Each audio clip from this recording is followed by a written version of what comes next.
guys, it's Christine. I'm here with an August wrap-up and a sneak peek at my September TBR. There are a ton of books here, so I've got my president mug full of coffee, and let's get started. So the first 3 books that I read in the month of August were all on a Middle East theme. So the first one of these books was The Crisis of Islam by Bernard Lewis. I read this because I bought this a year ago. I bought this last summer and I hadn't read it yet, so it's kind of on my obligatory reads TBR. It was okay. I liked it. I think I gave it 3 stars on Goodreads. It just, you know, it was kind of short, and it didn't get into all the things I wish it had. The book was kind of a response to the events of 9/11 and the 2003 invasion of Iraq, so I found it very interesting, but I gave it 3 stars because it wasn't the best work I'd ever read. He's a renowned Middle East scholar, so I think if this is something you're interested in, you know, modern day Islam and the post 9/11 world, give this one a shot. It's really short, so it's very easily read in just a couple of days. The next book that I read was A Border Passage by Leila Ahmed. This book was really fancifully written. It was fun to read, but I thought she jumped around in the timeline a lot, and a lot of times I wasn't entirely sure where she was in her own timeline, and there's a lot of things that she talks about that she admits that she doesn't quite have full memories because she's an older woman and she's talking about things that happened 40, 50, 60 years ago. But overall, I think I gave this 3 stars as well. It was very well written and it was interesting. I learned a lot about 1950s Egypt, but Egypt isn't really what I'm the most interested in, so this one was kind of a labor to get through, but I would still recommend it to people who are interested in this time period and this region of the world. The last of the Middle East trio that I read in the month of August was That Smell by Sanala Ibrahim. This book has a novel and his notes from prison. So the novel is about, kind of based on his own life, what it was like getting out of prison in the 50s, 60s during the Nasser period in Egypt. And so that was interesting, but I didn't really like the writing style. It was very like realist, I think is what it was. And I didn't get a whole lot out of it. It's not the kind of writing that I get a whole lot out of. And his notes from prison were just notes on various literature that he read, and most of it was stuff that I hadn't read, so I just kind of skimmed those. The reason I read that trio of books was because they had all been sitting on my shelf for a while. They were all kind of in the same theme, and there was a reward at the end.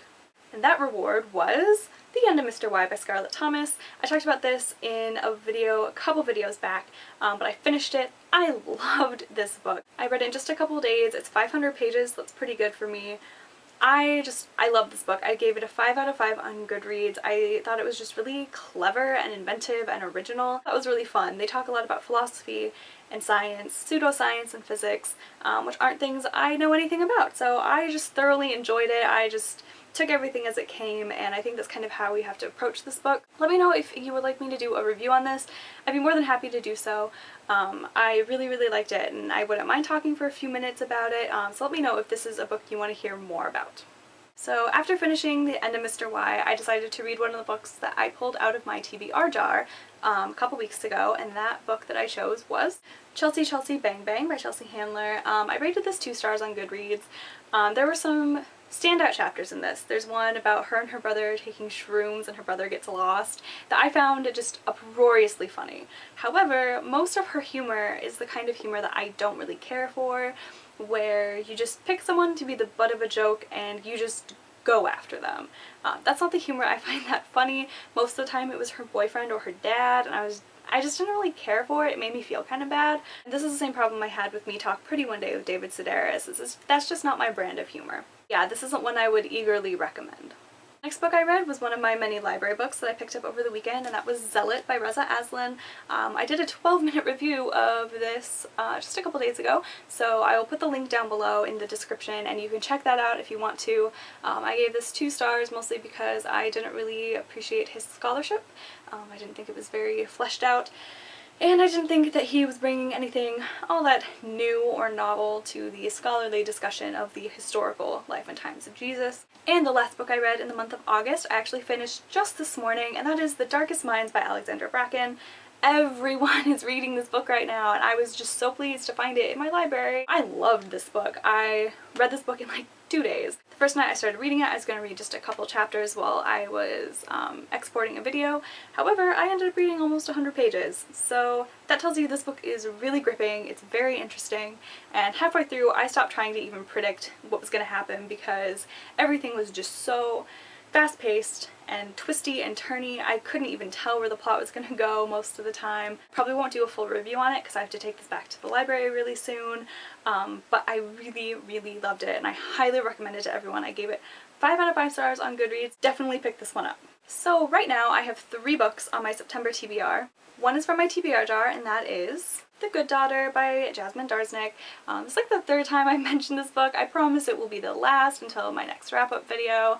I already have a bookmark in it, so I know where to start, and I'm probably going to read this after my library books because those need to go back to the library. Those have a due date, this doesn't, so I can kind of take my time getting to this one. The next book that I'm going to jump into is going to be Miseducation of Cameron Post by Emily M. Danforth. I've heard great things about this on the internet. I think a couple people have talked about it on BookTube, but I've heard good things about it on Goodreads for sure. So I'm excited to start this one. This is next on my to-be read list. I will probably even finish it before September starts. But yeah, so I'm going to jump into this one probably this afternoon or tomorrow morning, depending on what my day holds. The last of the library books that I will be reading is The Book of Lost Things by John Connolly. I'm really excited about this one. This is on a ton of people's favorite lists on Goodreads, so I'm really excited to read it. And so this is going to be the last of the library books, and I'll move on to the Jasmine Darznik book, and then I can read kind of whatever I want. I did get 2 books in the mail today, which I'm really excited about. The first one is The Mirage by Matt Ruff. This is an alternate history book, and I've never read an alternate history before, and I really think I'm gonna like it because this is an alternate history of 9/11. So obviously the original history, the history that is actually in existence, is Arab terrorists hit the World Trade Centers on September 11th, 2001.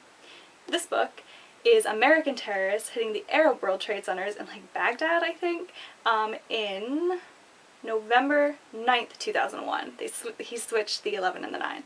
I think this is going to be really interesting. It has some pretty mixed reviews on Goodreads, but I think it still has like a 3.5 star rating. So this is going to go in the TBR jar. I think this is one that I kind of hold over my head for a little while as motivation to read some of the other books on my shelf. Last book I have to show you guys I am tremendously excited about. You have no idea. This book wasn't even supposed to get to me until September, like middle of September, and it's not even September yet. This was coming from the UK. I ordered it from a seller on Amazon, and I am so pumped. Everyone's been talking about this book. It is The Fifth Wave by Rick Yancey. I ordered it from a UK seller because I could not put up with the hardcover edition, but I read the first 70 pages on a Kindle preview, and I knew I had to get it and I had to read it because I was completely hooked. I wanted this in paperback because I knew I wanted to read a physical copy, so I was willing to put forth the money and wait, but this came 2 weeks earlier than expected, so this is definitely going to be on my September TBR. I'm going to finish my library books and the other TBR jar book, The Good Daughter, and then I'm jumping into this. No questions asked. The book is going to fly by. I'm just so excited to be on the Fifth Wave bandwagon with everyone else on BookTube. So this is not going to be the last you hear of me this week. I am also going to be doing the birthday book tag because I was tagged by Ginger Reads Laney. Hope you enjoyed this video. Like and subscribe if you want to. No pressure. And that is it. That was a lot of books. I hope you're having a good day, and I will speak to you later. Bye!